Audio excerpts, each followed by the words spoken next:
Chapter 10. Outside in the valley again, the sky is still limited by the bluffs on either side of the river, but they are closer together and closer to us than they were this morning. The valley is narrowing as we move toward the river's source. We're also at a kind of a beginning point at the things I'm discussing, at which one can at last start to talk about Phaedrus's break from the mainstream of rational thought in pursuit of the ghost of rationality itself. There was a passage he had read and repeated to himself so many times it survives intact. It begins, "In the temple of science are many mansions, and various indeed are they that dwell therein, and the motives that have led them there. Many take to science out of a joyful sense of superior intellectual power. Science is their own special sport to which they look for vivid experience and the satisfaction of ambition. Many others are to be found in the temple who have offered the products of their brains on this altar for purely utilitarian purposes. Were an angel of the Lord to come and drive all the people belonging to these two categories out of the temple, it would be noticeably emptier. But there would still be some men of both present and past times left inside. If the types we have just expelled were the only types there were, the temple would have never existed, any more than one can have a wood consisting of nothing but creepers. Those who have found favor with the angel are somewhat odd, uncommunicative, solitary fellows, really less like each other than the hosts of the rejected. What has brought them to the temple, no single answer will cover. Escape from everyday life, with its painful crudity and hopeless dreariness, from the fetters of one's own shifting desires.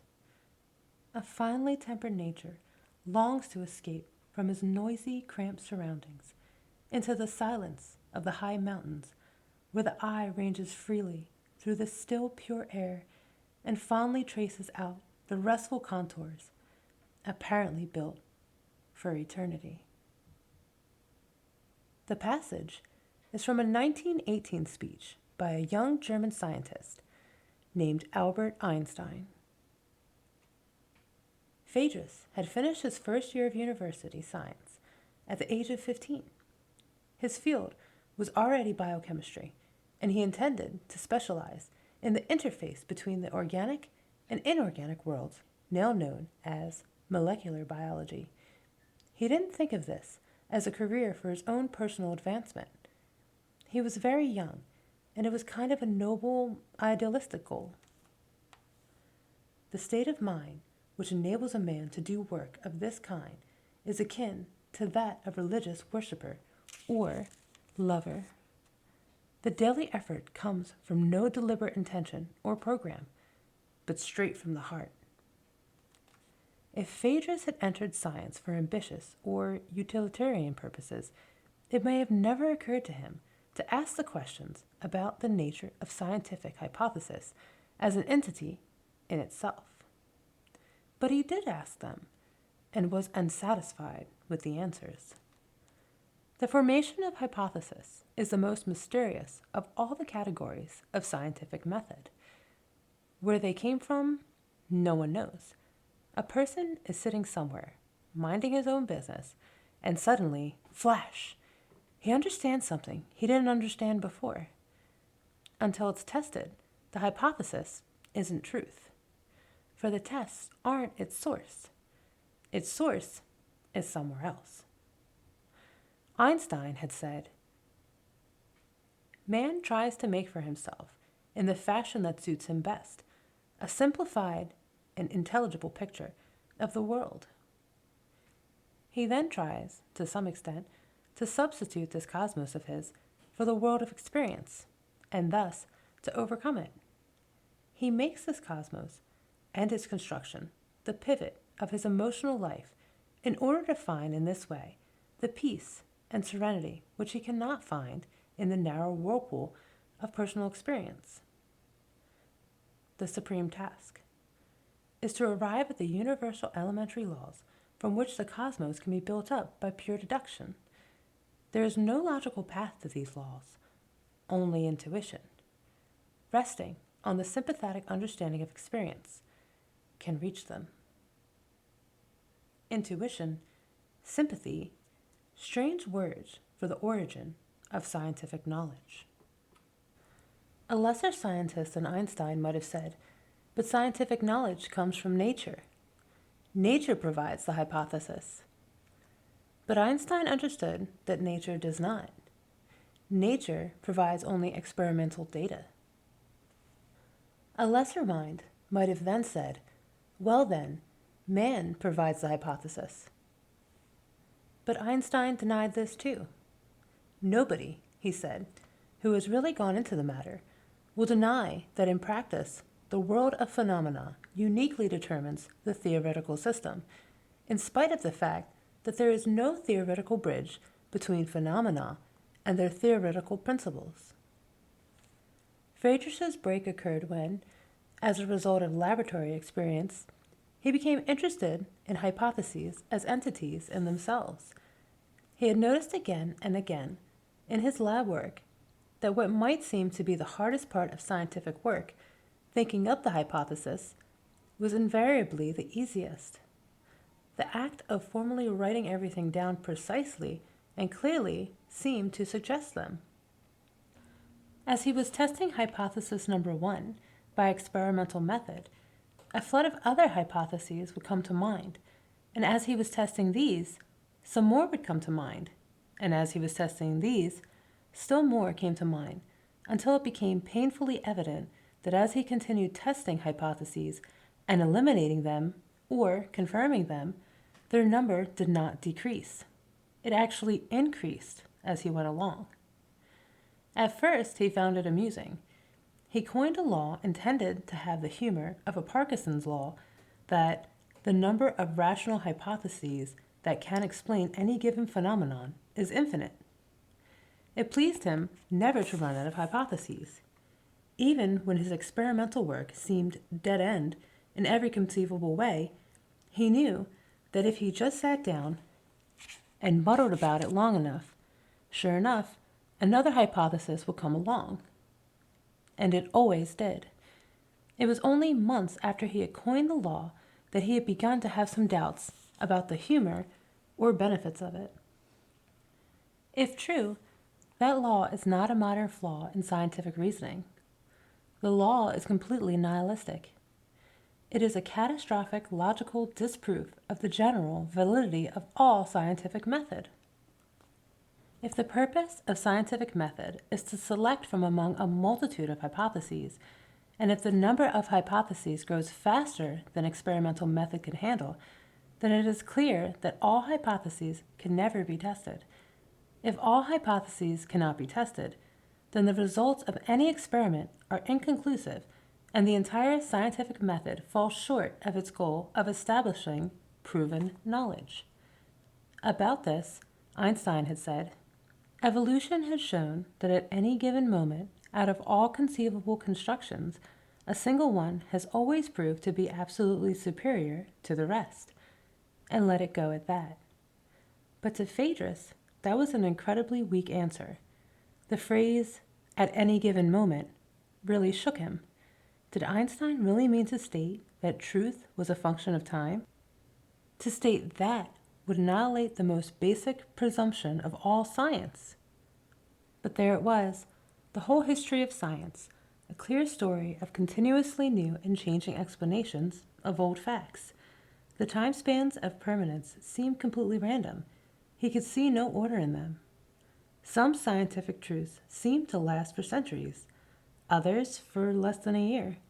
Scientific truth was not dogma, good for eternity, but a temporal quantitative entity that could be studied like anything else. He studied scientific truths, then became upset even more by the apparent cause of their temporal condition. It looked as though the time spans of scientific truths are an inverse function of the intensity of scientific effort. Thus, the scientific truths of the 20th century seem to have a much shorter lifespan than those of the last century, because scientific activity is now much greater. If, in the next century, scientific activity increases tenfold, then the life expectancy of any scientific truth can be expected to drop to perhaps 1/10 as long as now. What shortens the lifespan of the existing truth is the volume of the hypotheses offered to replace them. The more the hypotheses, the shorter the time span of the truth.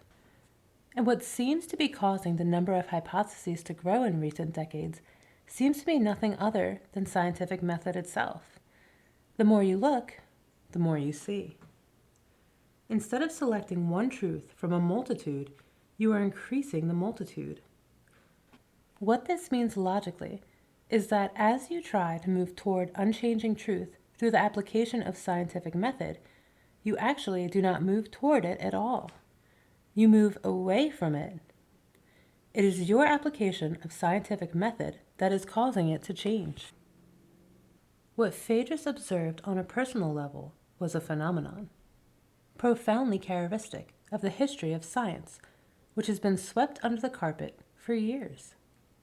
The predicted results of scientific inquiry and the actual results of scientific inquiry are diametrically opposed here, and no one seems to pay too much attention to the fact. The purpose of scientific method is to select a single truth from among many hypothetical truths. That, more than anything else, is what science is all about. But historically, science has done exactly the opposite.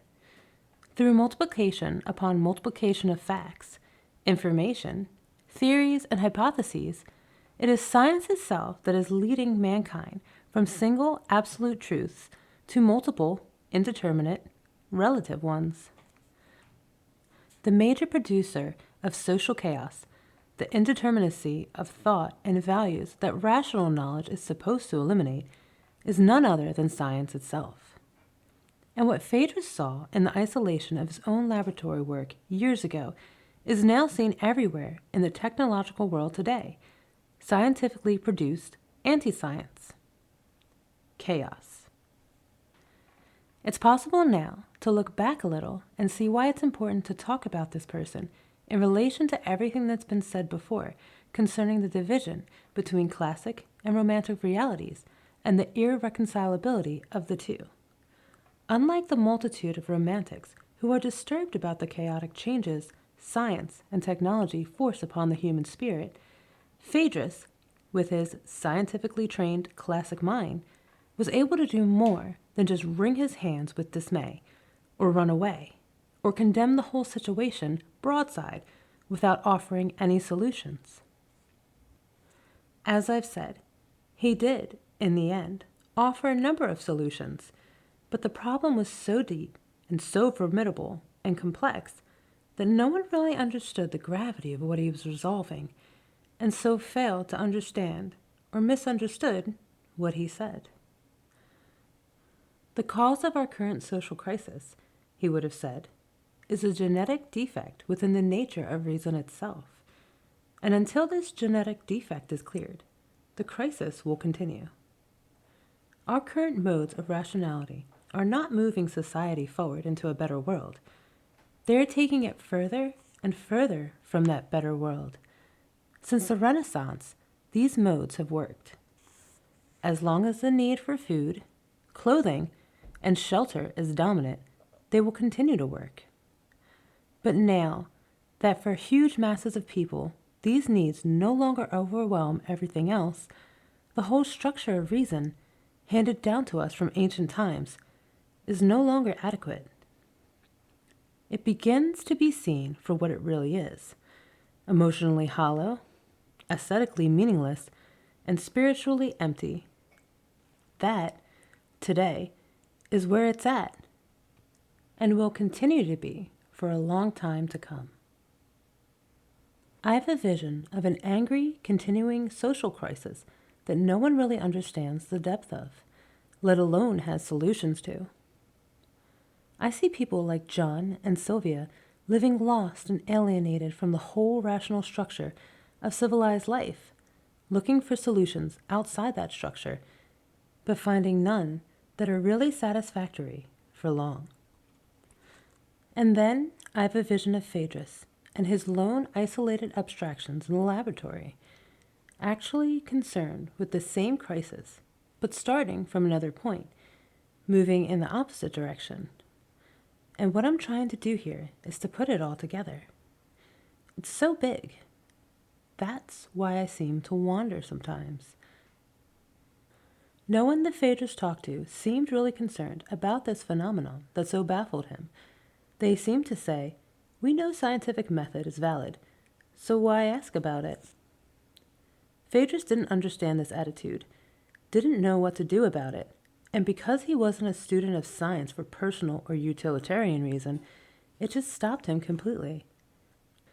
It was as if he were contemplating that serene mountain landscape Einstein had described, and suddenly, between the mountains had appeared a fissure, a gap of pure nothing. And slowly and agonizingly, to explain this gap, he had to admit that the mountains, which had seemed built for eternity, might possibly be something else, perhaps just figments of his own imagination. It stopped him. And so Phaedrus, who at the age of 15 had finished his freshman year of science, was at the age of 17 expelled from the university for failing grades. Immaturity and inattention to studies were given as official causes. There was nothing anyone could have done about it, either to prevent it or correct it. The university couldn't have kept him on without abandoning standards completely. In a stunned state, Phaedrus began a long series of lateral drifts that led him into a far orbit of the mind. But he eventually returned along a route we are now following to the doors of the university itself. Tomorrow, I'll try to start on that route. At Laurel, in sight of the mountains at last, we stopped for the night. The evening breeze is cool now. It comes down off the snow.